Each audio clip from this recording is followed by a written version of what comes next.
Muy buenos días, buenas tardes, amada familia en Cristo. Soy el pastor Daniel Beteta. Es un gozo muy especial para mí podernos volver a reunir a través de esta plataforma, compartir la palabra del Señor, interceder, orar por cada uno de ustedes en sus necesidades. Muchísimas gracias por sus mensajes. Agradezco mucho esas peticiones y también esos testimonios hermosos que nos han enviado sobre un milagro que usted ha recibido o sobre una bendición especial que ha llegado a su casa. Créame, familia amada en Cristo, que esta es la mejor recompensa que tenemos nosotros como siervos y siervas del Señor Jesucristo. Que la palabra fluya al corazón de las personas y que podamos hacerla parte de nosotros mismos.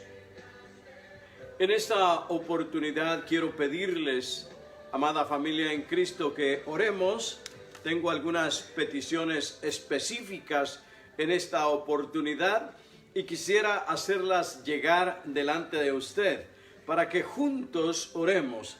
Primeramente quisiera pedirles oración por Amanda, sobrina de mi hermana Leti Aguirre en San Mateo, California. Oramos al Señor por Amanda. Ella se encuentra enferma en cuidados intensivos como parte de esta pandemia del COVID. Así que estamos orando, rogando al Señor que el Señor ponga su mano de sanidad sobre Amanda. También de Miami, Florida, nos ha pedido Adelina Vélez una oración especial para ella y también para su hija. Vamos a estar orando por Adelina Vélez y su hija en el nombre del Señor. Que Dios ponga su mano sobre esta amada familia, les dé sanidad y los haga prosperar grandemente.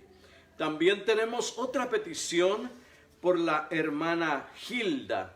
Hilda es hermana de la reverenda Emi Méndez, a quien queremos mucho y le mandamos un saludo especial. Nuestras oraciones porque Hilda sea también recuperada de su salud. Sabemos que es una situación un poquito complicada y ponemos a Hilda en las manos de Dios. Si usted tiene otra petición, este es el momento justo para que pongamos esta petición delante del Señor y que juntos intercedamos, oremos al Señor para que el Señor haga un milagro en medio de nuestras vidas y de nuestros corazones, en medio de nuestra familia. Pongamos a nuestros hijos, hijas, nietos, nietas delante del Señor. Entreguemos nuestras abuelitas, abuelitos que están luchando con la vida, con los desafíos. También oramos por ellos. Por las madres que están atendiendo a sus hijos como consecuencia de que no están abiertas las escuelas y los niños se ponen un poquito complicados. Que Dios les dé paz y bendición. ¿Qué le parece, amada familia, si levantamos delante del trono del Señor estas peticiones? Le invito entonces a orar. Oremos. Padre amado, aquí estamos delante de tu presencia. En este momento, Señor, hay clamor de tu pueblo. Hay necesidad. Hay enfermedad, Señor, que está azotando algunos hogares, algunas familias. Padre, rogamos un milagro de ti. Señor, pon tu mano de sanidad sobre los enfermos. Señor, trae esperanza a aquellos corazones sensibles, débiles o también confundidos. Sana, Señor, nuestra tierra. Erradica completamente este coronavirus de en medio de nosotros. Señor, detén los incendios. Que la humanidad entera, Señor, pueda reconocer que sin ti nada somos. Padre, oramos, rogamos e intercedemos por cada una de nuestras familias. Padre amado, somos pecadores, somos pecadoras. Y nos arrepentimos, Padre, de nuestros pecados. Pedimos que la sangre de Jesucristo nos limpie de todo pecado. Y con humildad, Señor, con mansedumbre, nos sometemos a tu gracia y a tu amor, para ser perdonados, para ser redimidos y para volver a tus caminos. Ahora, Señor, te ruego que tú purifiques mi boca, mi lengua, mi mente, mi corazón. Que tu palabra pueda llegar al corazón de tus hijos y de tus hijas. Y que podamos atesorarlo. Que podamos guardarlo dentro de cada uno de nosotros y ponerlo en práctica en nuestro diario vivir. Nos encomendamos a ti, Señor, en el nombre que es sobre todo nombre, el bendito nombre de nuestro Señor y Salvador Jesucristo. Amén. Quisiera compartir la palabra del Señor en esta oportunidad en el Evangelio según San Mateo. Hemos estado realizando una serie de meditaciones sobre el libro de Mateo, el Evangelio de Mateo.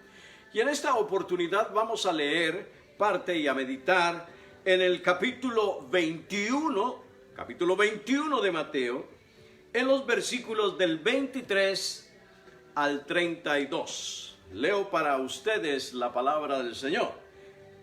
Mateo capítulo 21, versículos del 23 al 32 dice de la siguiente manera.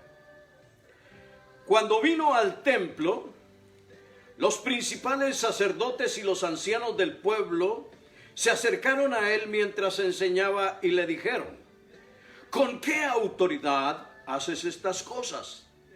¿Y quién te dio esta autoridad?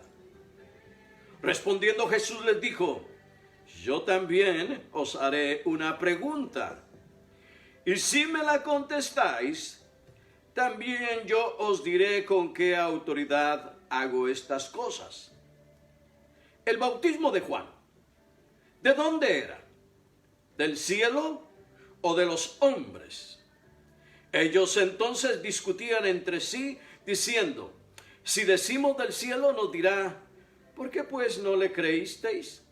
Y si decimos de los hombres, tememos al pueblo, porque todos tienen a Juan por profeta. Y respondiendo a Jesús, dijeron: no sabemos. Y él también les dijo: tampoco yo os digo con qué autoridad hago estas cosas. Pero ¿qué os parecen? Un hombre tenía 2 hijos y acercándose el primero le dijo: hijo, ve hoy a trabajar en mi viña. Respondiendo él dijo: no quiero. Pero después se arrepintió y fue. Y acercándose el otro le dijo de la misma manera. Y respondiendo él dijo: sí, Señor, voy. Y no fue. ¿Cuál de los 2 hizo la voluntad de su padre? Dijeron ellos: el primero. Jesús les dijo: de cierto os digo que los publicanos y las rameras van delante de vosotros al reino de Dios. Porque vino a vosotros Juan en camino de justicia y no le creísteis, pero los publicanos y las rameras le creyeron. Y vosotros, viendo esto, ¿no os arrepentisteis después para creerle? Esto es palabra del Señor. Una porción bastante interesante. Mateo describe realmente eventos importantísimos que han ocurrido en el contexto de esta entrevista de estos principales sacerdotes. No cabe duda que eran los dirigentes mayores del pueblo judío. Ellos eran los que gobernaban no solamente el templo, sino la sinagoga. Quisiéramos pensar que quizás eran Anás y Caifás, aunque no lo dice específicamente el texto de Mateo, pero sí se refiere a que eran personas importantes. Recordemos que un poquito antes, el día anterior, había ocurrido algo extraordinario, jamás visto hasta ese momento en Jerusalén. Jesús había entrado triunfalmente montado en un pollino de asno a Jerusalén. Toda Jerusalén se había consternado por ver a Jesús y aquellos que le gritaban: Hosana, Hosana al Hijo de David. Había hecho una sacudida a todo el pueblo, a todo Jerusalén. La gente se había volcado, había ido a ver a este Jesús que hacía milagros, que hacía cosas extraordinarias y que la gente lo estaba reconociendo como el Hijo de David. Bendito el que viene en el nombre del Señor. Era el Mesías que ellos esperaban. Era el Mesías que iba a conquistar, a darle nuevamente la categoría al mismo pueblo de Israel, oprimido por la opresión de los romanos. Jesús entra triunfalmente a Jerusalén, pero ocurre podríamos decir, un pequeño pero grande problema. El pequeño problema para Jesús era que él debía de ir directamente al templo. Y el gran problema fue que atacó a los cambistas, aquellos que habían convertido el templo en un negocio, y que no cabe duda que aquellos que vendían dentro del templo tenían el permiso de los principales gobernantes religiosos de la época, como eran los miembros del Sanedrín, quienes autorizaban este tipo de convenientemente, digamos, negociaciones que se hacían en el templo, de tal manera que Jesús entra y echa por tierra todas las monedas, todos aquellos negocios sucios, y declara y dice: han convertido la casa del Señor en un mercado, en algo que no es digno, y los expulsa.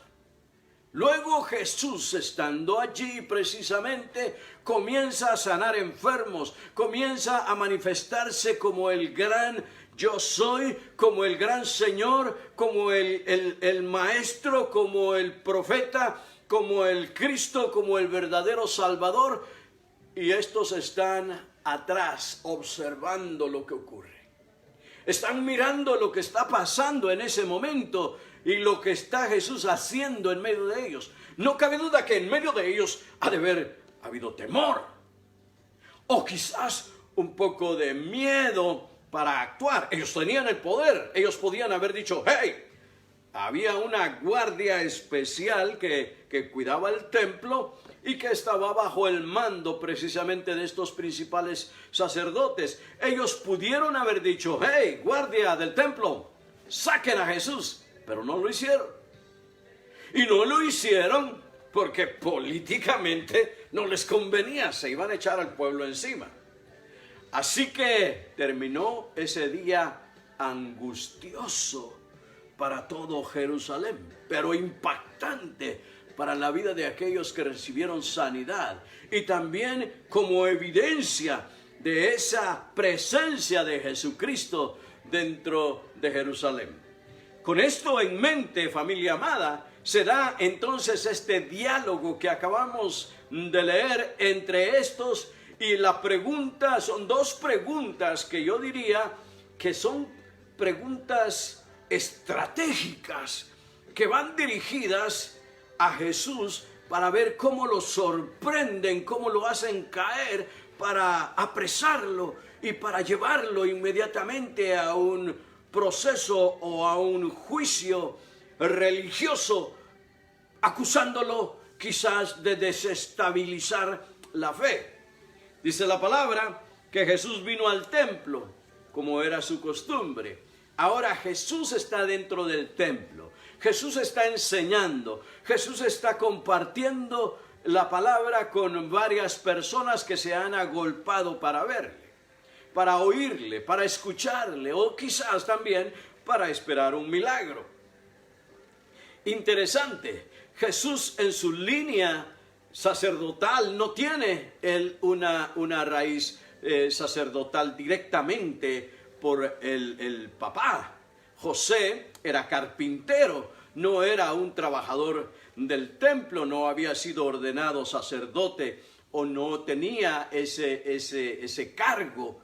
José era una persona común y Jesús, hijo de José, pues no tenía una línea sacerdotal directa aparentemente, lo cual le prohibía hasta cierto punto enseñar en una sinagoga. Esta enseñanza le correspondía únicamente a aquellas personas que estaban autorizadas para realizar esta acción de enseñanza. Por lo tanto, la pregunta de estas gentes era con doble sentido. No solamente iba orientada: ¿por qué tumbaste todo lo que había dentro del templo? ¿Por qué ahora estás enseñando dentro del templo? Y la pregunta, son dos preguntas bastante interesantes. Dice la primera pregunta: ¿con qué autoridad haces estas cosas? Y va muy relacionada con la siguiente pregunta. La siguiente pregunta: ¿y quién te dio esta autoridad?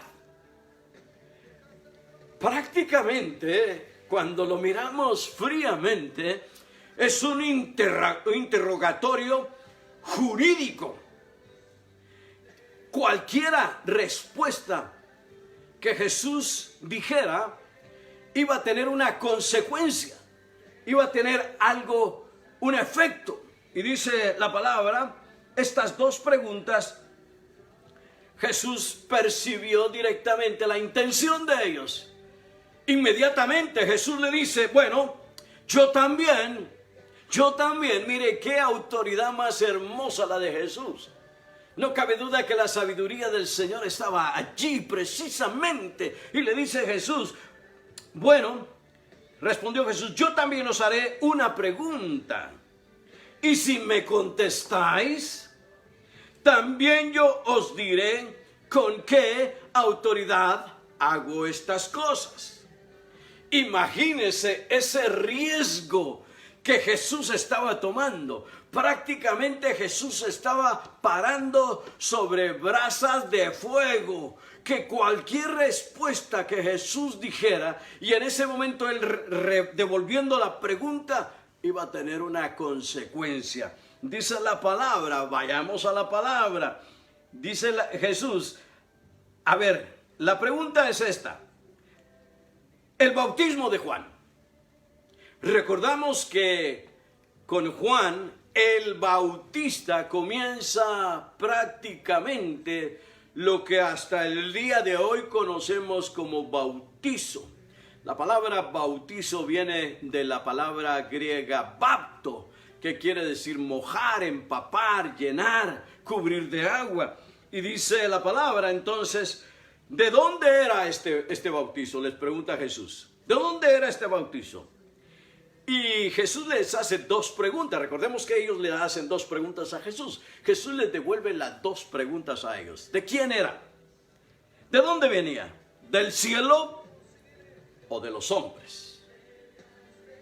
No cabe duda que estas dos preguntas de Jesús iban directamente a sacudir el corazón y la mente de aquellos principales religiosos. Porque ellos pensaron y se comunicaron entre ellos mismos. Dice, si decimos que es de los hombres, tenemos al pueblo porque todos tienen por profeta a Juan. Y si decimos que es del cielo, nos dirá, ¿por qué no lo creíste?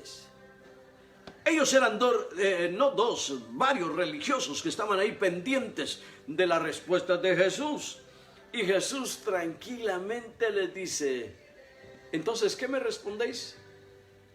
No tenemos respuesta. Y Jesús simplemente les dice, pues yo tampoco os diré. No cabe duda que esa pregunta quedó en el aire. No había una respuesta con qué autoridad Jesús lo estaba haciendo. Posteriormente, cuando Jesús comisiona en la gran comisión y dice, toda autoridad me es dada en el cielo y en la tierra. Jesús tenía toda la autoridad del Padre para actuar en su nombre en la tierra, porque Él era Dios mismo en medio de nosotros, y Él poseía toda la autoridad, todo dominio, todo poder. En este momento entonces ellos no entendían aquella cosa de el poder de Jesús, simplemente porque no habían creído en Él. Si estos sacerdotes, si estos principales hubieran creído en Jesús, las cosas cambiarían. Pero ellos se refugiaron dentro de la religión, dentro de sus costumbres, dentro de sus prácticas. Y todavía para que ellos puedan entender, Jesús les dice una parábola. Esta parábola es sumamente interesante. Dice la parábola, un hombre tenía 2 hijos. Y dijo al primero, ve y trabaja en mi viña. Aquel dijo simplemente, no quiero. Me hace recordar a aquellos niños malcriados, que el papá les dice, mi hijo, pórtese bien, y el niño dice, no tengo ganas, no quiero, no voy a hacer las cosas. Este niño malcriado se rehusó a la orden del padre, pero posteriormente se arrepintió. Y cuando se arrepintió dijo, ok, padre, perdóname si te dije no. Ahora voy a ir a trabajar en tu viña. El segundo hijo fue una situación diferente, porque vino el segundo hijo y le dijo exactamente lo mismo. Hijo, ve a trabajar a la viña. Aquel hijo dijo, voy, ahorita mismo, voy pronto. Y nunca fue. Esto iba directamente al corazón, no solamente de aquellos religiosos, sino también a nuestro corazón hoy día. Dice la palabra que Jesús dijo, de acuerdo a vosotros, ¿quién hizo la voluntad del Padre? ¿El primero que primeramente dijo no quiero ir y fue? ¿O el segundo que dijo sí voy a ir y nunca fue? Ellos le respondieron, pues el primero, obviamente. Y Jesús les dijo, ¿se dan cuenta? El reino de los cielos, primeramente van a ir los publicanos y las rameras, gente de la más baja, gente pecadora. Los publicanos porque robaban el dinero de los impuestos, y las rameras porque se dedicaban obviamente a la prostitución. Estas dos pecados visibles hacían prácticamente a estas personas pecadoras, pero aquellos, ufanándose de religiosos, no querían rendir su vida al Salvador del mundo, al Señor de señores, porque creían, porque estaban envanecidos en su propia religión, en sus conceptos religiosos. Dice la palabra, entonces, porque vino a vosotros Juan en camino de justicia y no le creíste, pero los publicanos y las rameras creyeron, y vosotros viendo esto no os arrepentís. Quisiera traer esta situación al día de hoy, familia amada. ¿Cuántos de nosotros nos creemos religiosos? Quizás porque nacimos en un hogar cristiano, quizás porque tenemos la costumbre de ir todos los domingos, todos los servicios. Me dijo una hermana, pastor, deberíamos de tener servicios todos los días. Yo le dije, hermana, tiene mucha razón. Usted haga su servicio todos los días con Cristo. Porque a veces tenemos la mentalidad y el pensamiento de porque ir a la iglesia, esto nos salva, esto nos purifica, esto nos santifica. Absolutamente no. Solamente si nos arrepentimos. Solamente si pedimos perdón de nuestros pecados. Solamente si nos humillamos delante del Señor como seres humanos pecadores, pecadoras. Solamente si permitimos que la sangre de nuestro Señor y Salvador Jesucristo nos limpie de todo pecado. ¡Qué tristeza! Es que hay tantos religiosos en el mundo. Y aún nuestras iglesias están plagadas de personas, fariseos, de personas falsas, que están practicando una religiosidad, pero su corazón está lejos del Señor. ¿Sabe una cosa? Qué hermoso, qué lindo es que tenemos el tiempo para arrepentirnos. Qué hermoso que el Señor tiene sus brazos abiertos para perdonar nuestros pecados. La palabra del Señor dice que si confesamos nuestros pecados delante del Señor, Él es fiel y justo para perdonar nuestros pecados y limpiarnos de toda maldad. Esta es la acción purificadora. Esta es la acción sanadora que Jesucristo desea de cada uno de nosotros. Ahora que estamos confinados, ahora que estamos recluidos en nuestros hogares, qué gran oportunidad, familia amada, de que toda la familia venga nuevamente al camino del Señor. A que reconozcamos que somos pecadores, a que verdaderamente vayamos a la viña de nuestro Señor a trabajar, a que nos pongamos bajo las órdenes de aquel que está sobre todo nombre y que le digamos: Señor, aquí está mi vida, me arrepiento de todo corazón, deseo hacer tu voluntad en mi vida.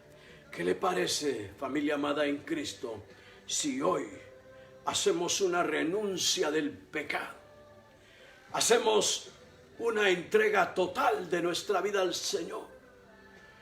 Si permitimos tan solo que la sangre de Jesucristo nos limpie de todo pecado. Ahí donde está, ahí donde usted se encuentra, le voy a hacer una invitación para que oremos juntos, para que confesemos nuestras debilidades, para que confesemos nuestros pecados del Señor, para que comencemos otra vez esa relación hermosa y santa con nuestro Señor y Salvador Jesucristo.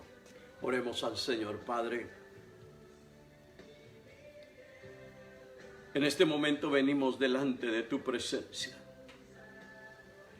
No queremos ser fariseos, no queremos ser saduceos. Señor, no queremos ser religiosos, queremos ser hijos e hijas tuyas. Queremos hacer tu voluntad en nuestra vida.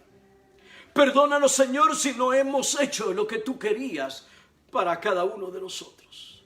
Hoy, Padre amado, nos arrepentimos de todo corazón y pedimos que tu sangre preciosa nos limpie y nos permita ese encuentro contigo, esa libertad hermosa de haber sido perdonados. Quizás, Señor, anteriormente fueron las rameras y los publicanos, esos pecadores y pecadoras. Hoy venimos delante de ti, Señor, a postrarnos. Pedimos, Padre amado, perdón de nuestros pecados. Queremos hacer una nueva relación contigo. Recíbenos, Señor. Perdónanos, Señor. En el nombre de Jesús. Amén. Si usted hizo esa oración, familia amada en Cristo, le felicito. esa armonía, esa relación vendrá a su hogar. Traerá paz, traerá confianza, traerá alegría, traerá seguridad. Y usted mismo se levantará, irá a la viña del Señor, proclamará, cantará, disfrutará, porque el Señor le ha perdonado. Le invito atentamente a que el próximo viernes a las 7 de la noche, hora Pacífico, nos volvamos a encontrar en otro estudio de la palabra del Señor. Y el día domingo, que va a ser el primer domingo ya del mes, prepararnos para una santa cena, para compartir los elementos. Mantenga usted jugo de uva y un panito y juntos vamos a celebrar la santa cena, la santa comunión. Que el Señor les bendiga. Quiero dar la bendición pastoral. Padre, muchas gracias por este momento que nos has permitido, Señor, compartir tu palabra con tus hijos e hijas. Ahora, Señor, que nos vamos a retirar, está tú presente en cada una de nuestras vidas. Padre amado, ponemos a nuestros hijos, nuestras hijas, nuestra familia delante de ti y rogamos que la bendición del Padre, la presencia del Espíritu Santo y la comunión de Jesucristo en medio de nosotros juntamente nos permita la libertad de convivir y hacer tu voluntad en nuestro diario vivir. En el nombre de Jesús. Amén. Bendiciones, familia amada en Cristo.